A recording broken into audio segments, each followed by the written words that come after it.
Hi, welcome back. In this video, we're going to talk about rotations. So far, in 9.1 and 9.2, we spoke about reflections and translations. So we've been flipping an image or we've been moving an image. Today, we're going to talk about how to rotate an image. So change it about the origin. How do we rotate an object about the origin? What we want to talk about here in rotation is that all rotations will occur on a counterclockwise position. What does that mean? It means that it's going to go opposite the way that the clock moves. Clockwise goes to the right, counterclockwise goes to the left. And the way to remember that as well is that look at the way that we number our coordinate grid. Our x and y axis creates 4 quadrants. And if you recall from Algebra 1, our first quadrant is this top one on the right, where everything's positive. Our second quadrant then occurs on this side. Our third quadrant happens below, and then our fourth quadrant happens on this bottom right-hand side.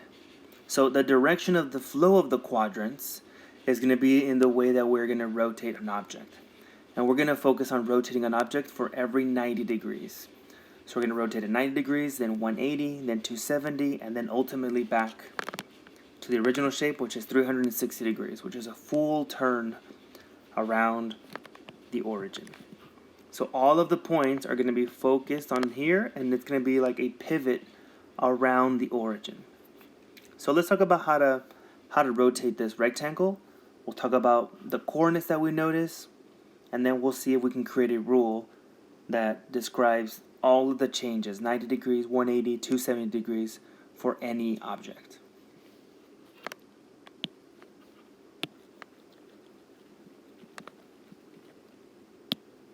Okay, so let's start by writing down the coordinates that we are given here. For this rectangle, I'm going to focus mainly on just one point. We can do this for all the coordinates, but my focus here is going to be for just one coordinate. So let's focus on point B. We're going to focus on the rotation of point B. So point B is starting at 1, 4. And the reason why I'm using point B is because the two numbers are different. I didn't want to use 1, 1 because then noticing a pattern would be a little bit more difficult. So let's rotate this object. If I were to rotate it 90 degrees counterclockwise, point A would land on this side. Let's label it A prime. Point B, which is 4 units above, 3 units above point A, will now land 3 units to the left.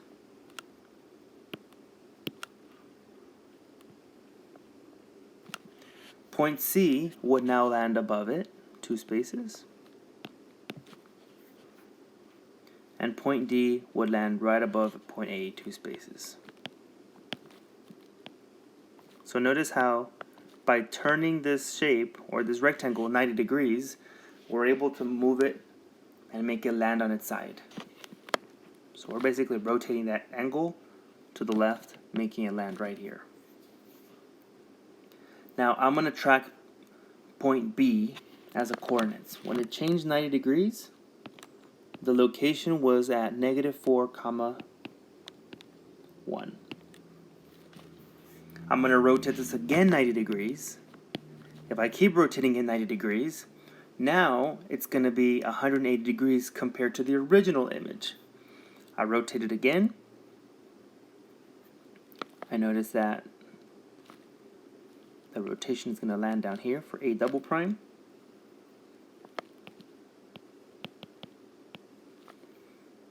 Point B, right, as I track it over here, it'll land underneath.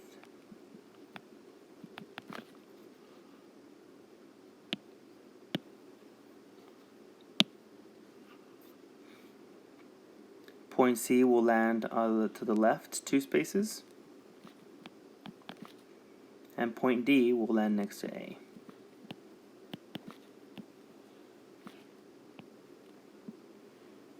If at any point you have difficulty with this, you can literally just take your paper or in this case right now with a video, take your screen and just tilt it 90 degrees to the left. Notice the position change of that image. The rectangle is standing up and now it's laying on its side. Right? If I were to track this line is vertical. When I move it over 90 degrees, it's going to be laying down. When I move it over 90 degrees, it's going to be standing up again. And I can move it over 90 degrees again in a little bit, and you're going to see how it's going to be laying down once more. But tilting the paper works just as fine. Now when I track B, now I've got reflected 180 degrees compared to the original one. And point B is located at -1, -4. When I rotate this again 90 degrees, notice how point A, we'll call this a triple prime because it's the third translation. Point B is going to be on this side.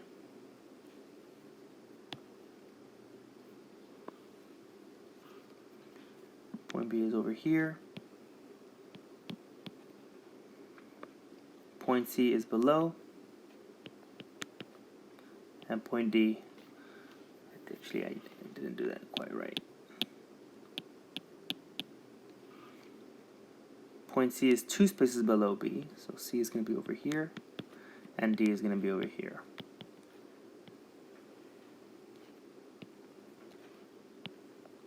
If I were to trace this red line that I've been tracking all along between A and B, I notice how now the 90 degree change would be right here. See how that line shifted? We rotated the line 90 degrees to the left, starting with the first quadrant. And as you construct the right line, notice how that 90 degree angle keeps changing. And if we were to do this one more time, we would land back in our original spot. So the vertical red line the right line starts being vertical, then it lays down flat, then it goes down to vertical again, and then we bring it back up, and you can track to see how this is changing. So the position of B triple prime is now at 4, -1. And if I do it 360 degrees, I should be back where I started. So B quadruple prime would just go back to the original position, which is 1, 4. We normally don't talk about the rule of 360 degrees because there's no change. A full rotation lands back where it started, so there's no really change to what we're working with. So now let's look at this pattern. What actually happened between the points? Let's do this in black. As I look at the original points, from the original point to B prime, what is it that changed? We started with x, y. Notice how we switched the values, and the first value became negative. From B to double prime, what changed? Well, x and y remained the same, but now they both became negative. And if you think about it, if we start at the first quadrant and we do 180 degrees, we're now going to be in the exact opposite quadrant where both the x value and the y value are negative. They're both negative in that quadrant, right?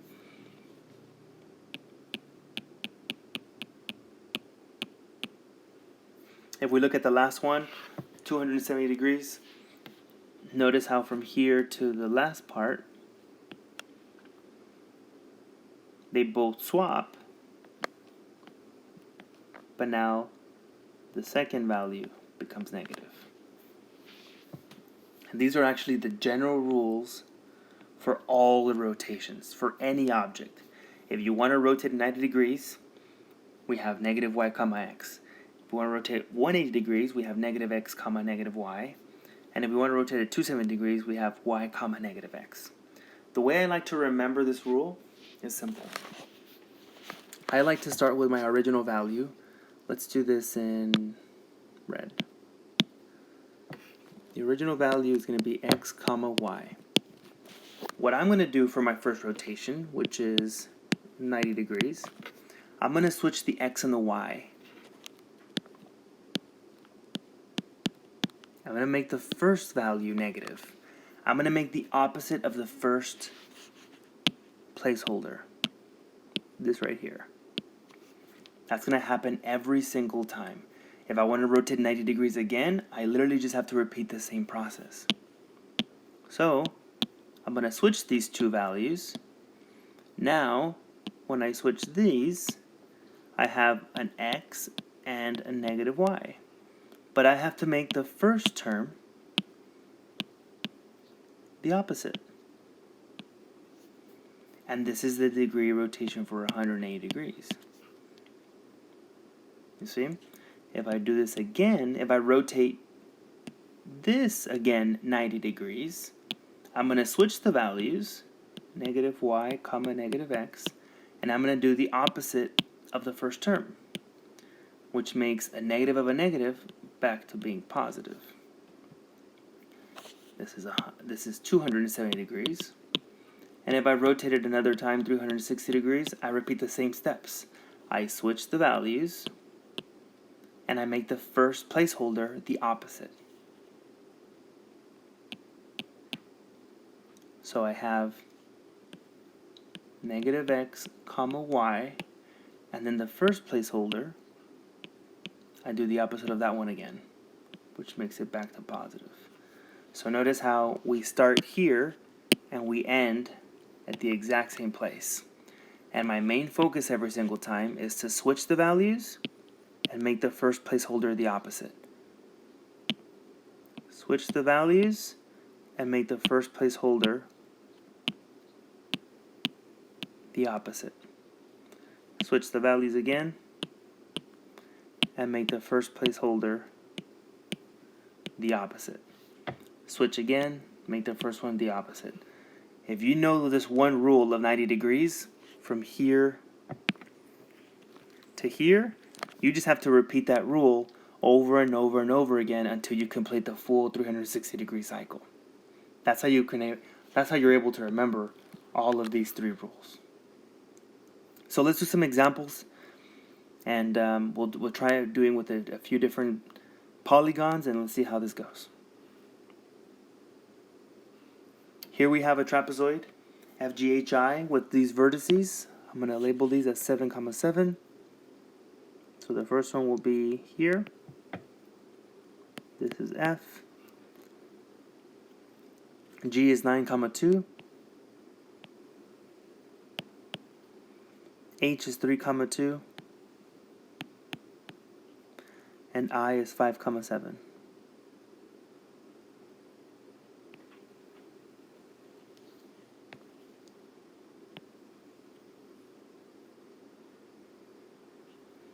Sorry, that's not there. That should be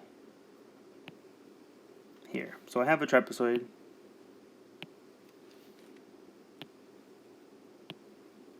That looks like this. My goal is to rotate it 90 degrees. Now I'm going to assume that we're going counterclockwise every single time. Okay? So if we're doing a 90 degree rotation, we're going to put this image onto this side. So the rule for 90 degree rotation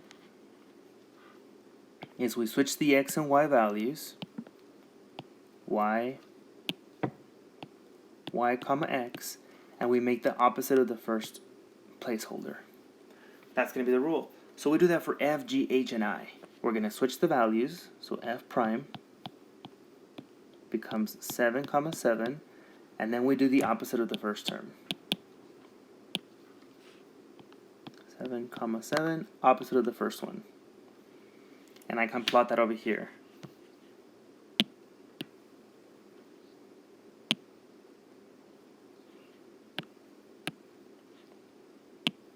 I'll do that in a minute.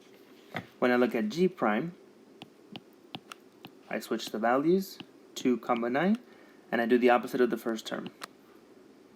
When I do H prime, I switch the values, and I do the opposite of the first term. When I do the last one, I prime, switch the values, opposite of the first term.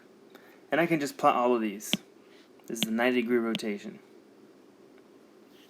So for f prime, we have negative 7, 7, negative 7, 7. This is f prime. G prime is negative 2, 9.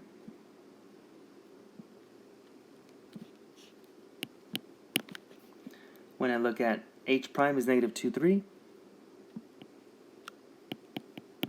And when I look at I prime is negative 7, 5.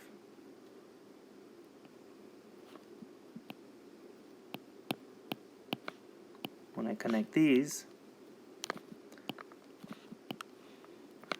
notice how my trapezoid went from being vertical, standing up, to when I rotate it now being on its side.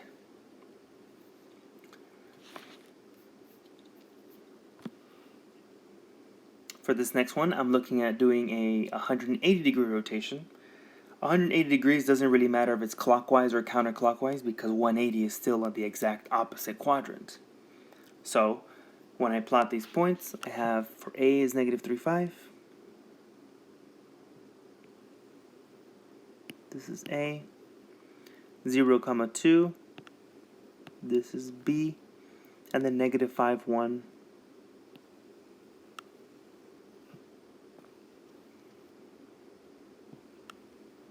Is C. I want to rotate this 180 degrees. What does that mean? That means that if I rotate it 90 degrees, it would be in this quadrant. And if I rotate it 90 degrees again, it'll be on the exact opposite side. On the exact opposite quadrant. So I'm expecting my triangle to be in this fourth quadrant somewhere. Now, it doesn't really matter where you start in terms of the quadrant. The rule remains the same. I'm going to switch the values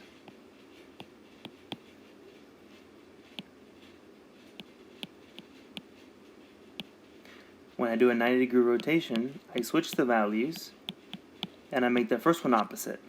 When I do it 90 degrees again, I switch the values, right? And I make the first one, I switch these two, and I make the first term the opposite. So my rotation, my rule for 180 degrees is going to be negative x comma negative y. So the opposite of x and the opposite of y. So as you can see for A prime, since x is already negative 3, the opposite of negative 3 would be positive 3, and the opposite of positive 5 would be a negative 5. For B prime, the opposite of 0, there's no negative 0 or positive 0, so it's just 0. But the opposite of 2 is negative 2. And then for C prime, the opposite of negative 5 is positive 5, and the opposite of 1 is negative 1. And I can plot these points so I can see that they land in the correct space. 3, negative 5. This is the location of A. 0, negative 2 is the location of B. And then 5, negative 1 is the location of C. And notice how they are quite on the exact opposite side as we expected. So again, it doesn't really matter where you're starting. The 180-degree rotation is going to happen from its original, from that spot. So the rule here is going to be the same, negative x comma negative y, regardless of the starting place, right? It doesn't have to start in the first quadrant for us to follow that rule. That rule will change a negative to its opposite or a positive into its opposite. Here's another example. I'm not going to graph this one, but the rule here for 270, let's start with rotation of 270 degrees. 90-degree rotation, as a reminder, we switch the values. Opposite of the first term. For 180, I switch these two values. Opposite of the first term. And for 270, switch the values. Opposite of the first term. So for 270, I'm looking at switching the values,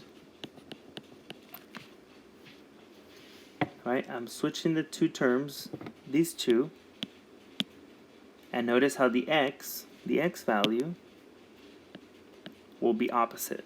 So I have to swap these two to y comma x, and then I'm going to have an opposite of negative x.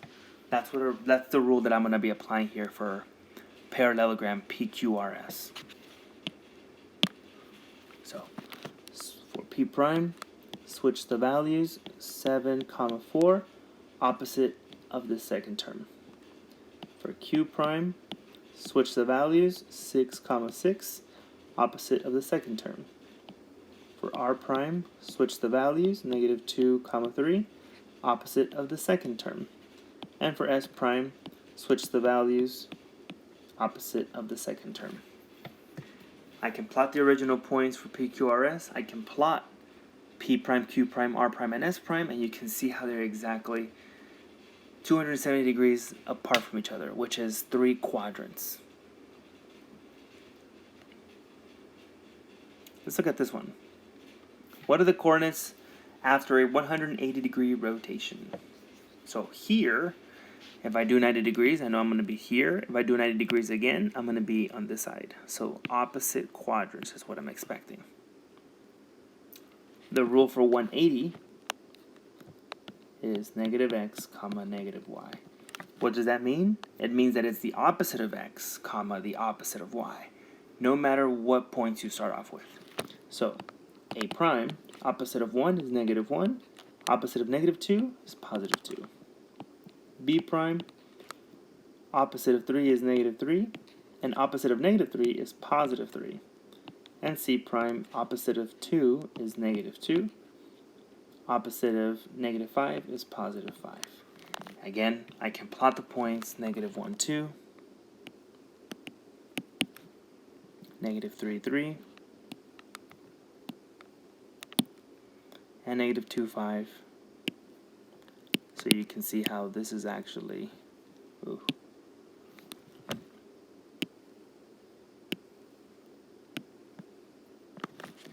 exactly opposite on that other quadrant. For this last example, our goal here is to work backwards. What if we were given A prime, B prime, and C prime? What if we're given the rotation and we want to work backwards to figure out the original position? Now, we're told here that the triangle was rotated 90 degrees, which means it came from this quadrant. Our original rule, when we start with x comma y, we have to switch the values and make the first one opposite. This is how we have a 90 degree rotation.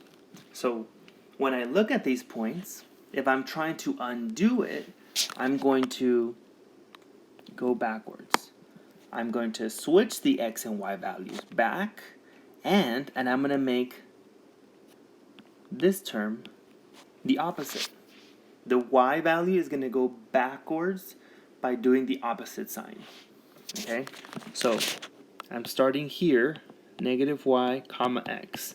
And my goal is to switch the x and y and this second term to be opposite of what I started with. Right? This value will turn into this value. So let's try it out. I'm going to switch the values.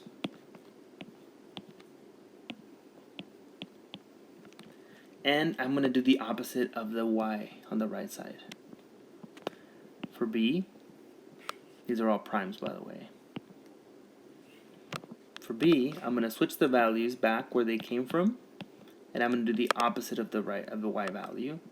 And for C, I'm going to switch the values, and the opposite of 0 is still 0. There's no positive or negative. So this is where it came from, and I can plot this to find out. A starts at 3, 4. B starts at 6, 2. And C starts at 4, 0.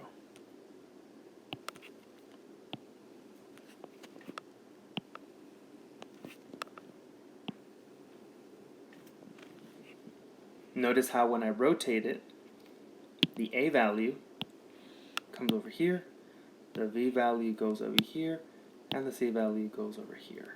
Everything was rotated 90 degrees. Alright guys, I hope this has helped. Please let me know if you have any questions. Don't forget to like and subscribe. And as always, we'll calculate later.